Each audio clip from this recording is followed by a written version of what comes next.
24 ঘন্টার বেশি সময় অতিক্রান্ত এখনো বাগেই এলো না বাঘিনী। যমুনার আতঙ্ককে সঙ্গী করে রাত কাটালো বান্দোয়ানবাসী। পুরুলিয়া বন বিভাগ, শিমলিপাল রিজার্ভ ফরেস্টের বিশেষ দল আর সুন্দরবন ব্যাঘ্র প্রকল্পের থেকে আসা একটি বিশেষ টিম একজোট হয়ে এখনো ধরতে পারেনি বাঘিনীকে, নাগালও পাওয়া যায়নি।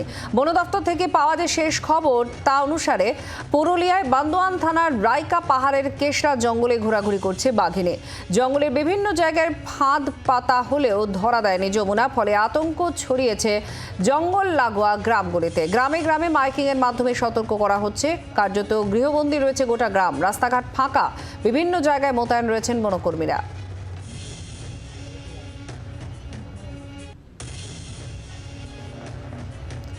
অভিজিৎ ব্যানার্জি, জেলা পুলিশ সুপার, তার তরফ থেকে কি বলা হচ্ছে শুনুন।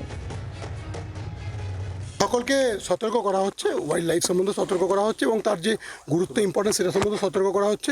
ফরেস্ট ডিপার্টমেন্ট তার নিজের কাজ করছে, আমরা তাদেরকে যে অ্যাসিস্ট্যান্সটা লাগছে আমরা তাদের প্রোভাইড করছি।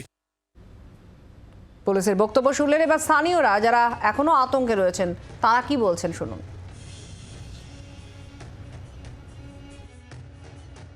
বাঘের নিয়ে ওই খবর শুনেছি যে এই জঙ্গলের মধ্যে বাঘ এসেছে, এই জন্য আমরা ভয়ে এই জঙ্গল দিকে কেউ যেতে পারছি না।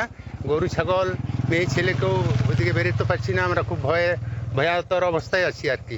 মাঠে ঘাটে আমাদের ধান আছে, ওই একটু জঙ্গলের কাছাকাছি ওই কোনো স্রোতের মধ্যে জমি আছে, ধানগুলো আনা যাচ্ছে না। একটু ভয়ে আমরা আক্রান্ত হয়ে আছি। তো একটু খবর শুনেছি বন দপ্তর থেকে লোক এসেছে নাকি এই বলে খবর শুনছি, ওইদিকে গেছে।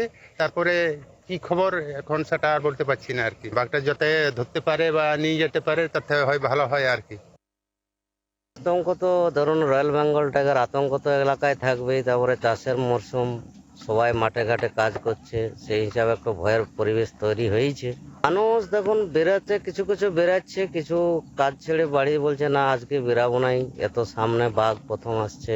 জঙ্গলে সেরকম কিছু নেই। ডিপার্টমেন্ট থেকে এখানে দেখছি 300 মিটারের ভিতরে একটা মোষ বাঁধা আছে এবং শুনছিলাম যে বাড়ির থেকে যে সমস্ত এসেছে তারা ওখানে ফাঁদ পেতে বসে আছে। এখনো পর্যন্ত কোনো সাকসেস হয় নাই। আমরা চাই বাঘটা যত তাড়াতাড়ি সম্ভব খাঁচাবন্দি করে যেখানে থেকে এসেছে সেই জায়গায় ফিরে ওকে পুনর্বাসন দেওয়াটাই আমরা বলি এলাকার পক্ষে ভালো হবে। বাংলার আওয়াজ, বাঙালির আবেগ, জি 24 ঘন্টা।